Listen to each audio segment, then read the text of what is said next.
नमो नमः। आज मैं महाभाष्य पशुपसारण्य के अगले पाठ को लेकर उपस्थित हुआ हूँ। यह पाठ शास्त्री द्वितीय वर्ष के छात्रों के लिए उपयोगी है, जिन्होंने व्याकरण विषय प्रतिष्ठा विषय के रूप में स्वीकार किया है।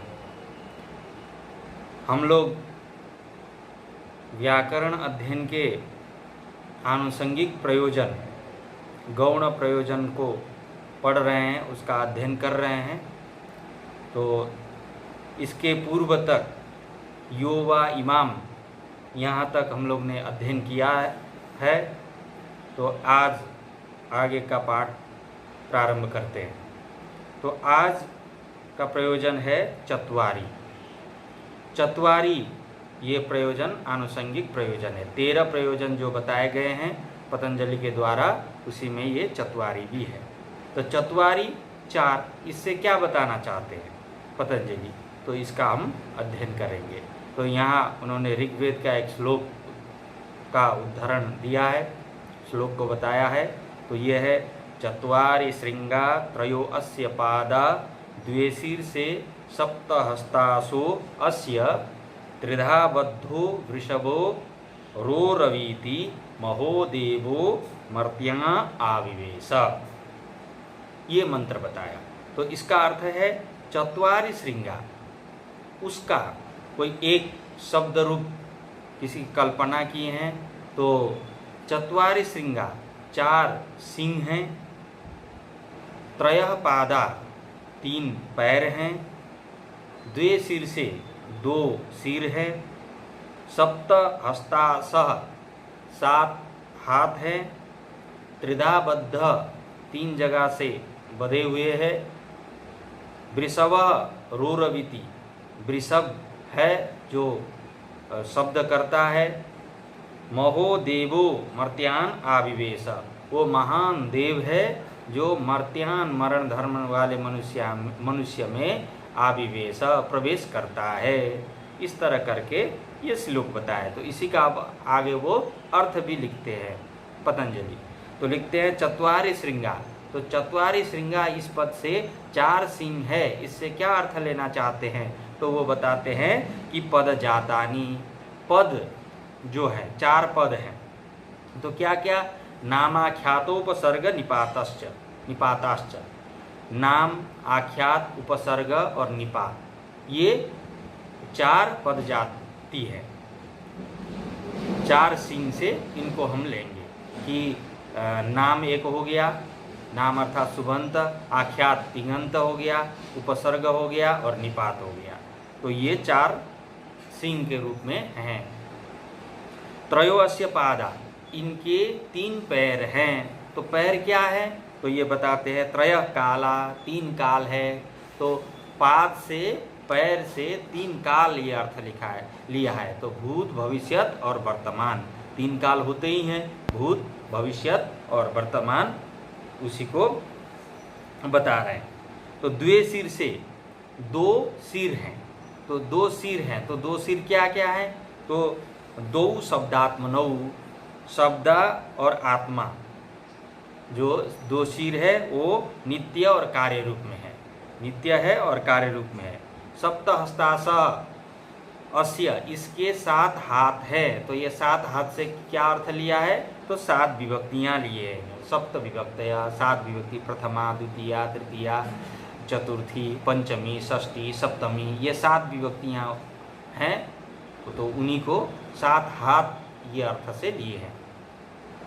त्रिधा बद्ध, ये 3 जगह से बधे हुए हैं। तो 3 जगह से बधने का मतलब क्या है? तो ये बताते हैं त्रिषु स्थानेषु बद्ध, 3 स्थानों से बधे हुए हैं। तो 3 स्थान क्या क्या है? उरसी, कंठे, शिरसीति। उरसी, कंठ और सिर, उरस छाती, कंठ और सिर, ये 3 जगह से ये बधे हुए हैं। तो वृषभो वर्षणात्, वृषभ यहाँ कहा है वर्षणात्, वृष्टि होने से वृषभ रूप में है ये। तो रोरवीति, जो रोरवीति अर्थात शब्द करता है, शब्दम करोति, शब्द को करता है। तो ये रोरवीति, ये अर्थ कैसे जाने आप? तो यहाँ प्रश्न कर दिया इन्होंने, कुत एतत्, कहाँ से ये आपको पता चला रुरविति इसका वो। तो कहते हैं रौति शब्द कर्मा, तो रौति रूप होने वाला रू शब्द कर्मक धातु है, उससे इसका बोध हो गया। तो महोदेवो मर्त्यान आविवेश इति, तो इसका अर्थ बताते हैं कि महान देव अर्थात ये शब्द, महान देव जो है शब्द रूप में है, तो शब्द मर्त्या जो मरण धर्मण वाले मनुष्य में आविवेश प्रवेश कर लिया अथवा करता है। जो वही शब्द है महान, मतलब देव के रूप में जो महान देव अर्थात शब्द जो है वो मरण धर्मण वाले मनुष्य में आविवेश प्रवेश करता है। महता देवेन नः साम्यम यथा स्यात् इत्यध्ययम व्याकरणम। महता देवेन, महान देव के साथ अर्थात महत शब्द के साथ न हमारा साम्य हो अर्थात सायुज्यता हो, इसलिए अध्ययम इति व्याकरणम अध्ययम, इसलिए व्याकरण पढ़नी चाहिए। अर्थात वो जो महान देव शब्द रूप में है, शब्द है जो मरण धर्म वाले मनुष्य के रूप में प्रवेश करता है, शरीर में प्रवेश करता है, तो वो शब्द के साथ हमारा सायुज्य हो, साम्यता हो, ये तदर्थ व्याकरण को पढ़ना चाहिए, व्याकरण का अध्ययन करना चाहिए। ये चत्वारी से इतना पतंजलि ने बताया।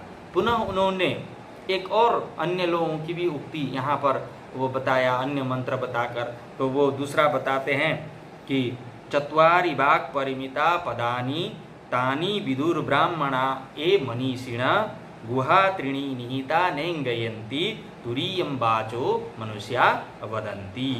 तो यहाँ भी अर्थ वही है, उसी अर्थ को अन्य रूप में अन्य मंत्र के द्वारा, अन्य श्लोकों के द्वारा यहाँ बताया है। तो उसी का फिर ये व्याख्या करते हैं कि चत्वारि वाक् परिमिता पदानि, जो वाक् है, वाणी है, वो 4 पद से परिमित है, परिच्छिन्न है। चत्वारि वाक् परिमिता पदानि, वाक् चत्वारि पदानि परिमिता, तो 4 पद से परिमित है, परिच्छिन्न है। तानि विदुर ब्राह्मणा ए मनीषिणा, तो जो मनीषी हैं, ब्राह्मण मनीषी लोग हैं, मन को जानने वाले, मन को बस में लाने वाले जो ब्राह्मण मनीषी लोग हैं, वो तानी विदु, उनको जानते हैं। अर्थात वो चारों चीज़ को, नाम, आख्यात, उपसर्ग और निपात, ये चारों चीज़ को जानते हैं।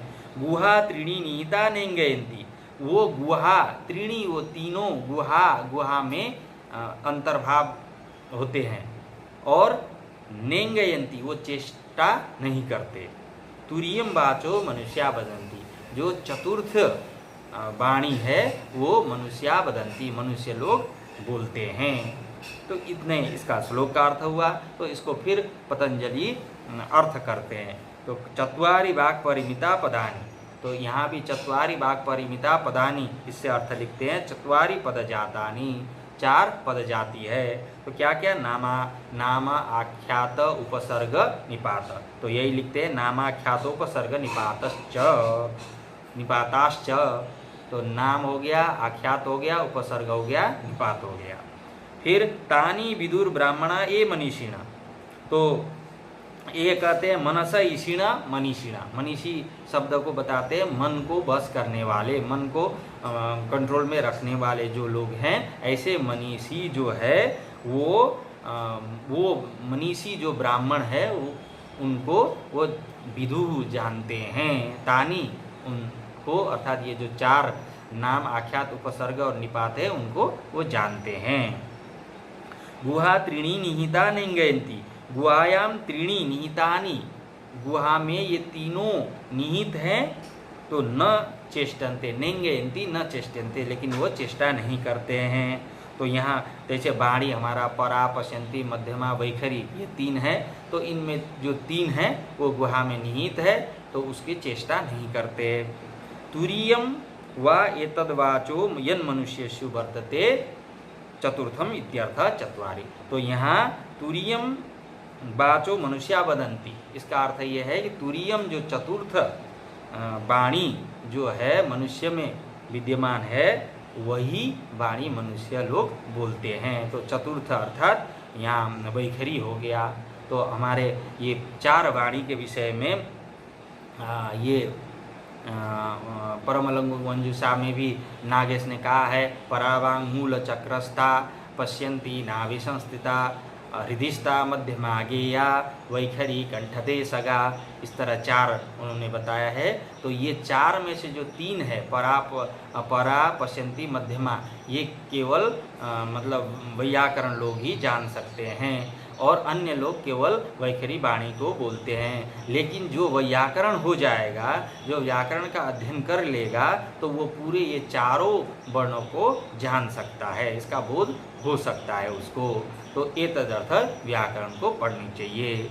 तो यहाँ पर भर्तृहरि ने ये 4 वाणी के जगह 3 वाणी भी उन्होंने बताया है। तो परा को पश्यन्ति में ही अंतर्भूत करके उन्होंने 3 वाणी बताई है। तो श्लोक बताते हैं, वैखर्या मध्यमायाश्च पश्यन्त्याश्चैतद्भुतम् अनेक तीर्थ भेदायास त्रय्या वाचः परम पदम।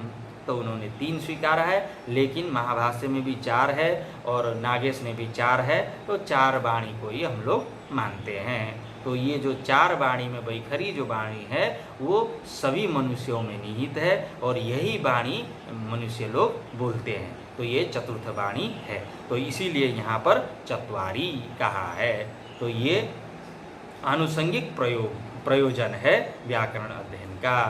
तो ये चत्वारी 13 आनुषंगिक प्रयोजन में ये भी एक प्रयोजन है।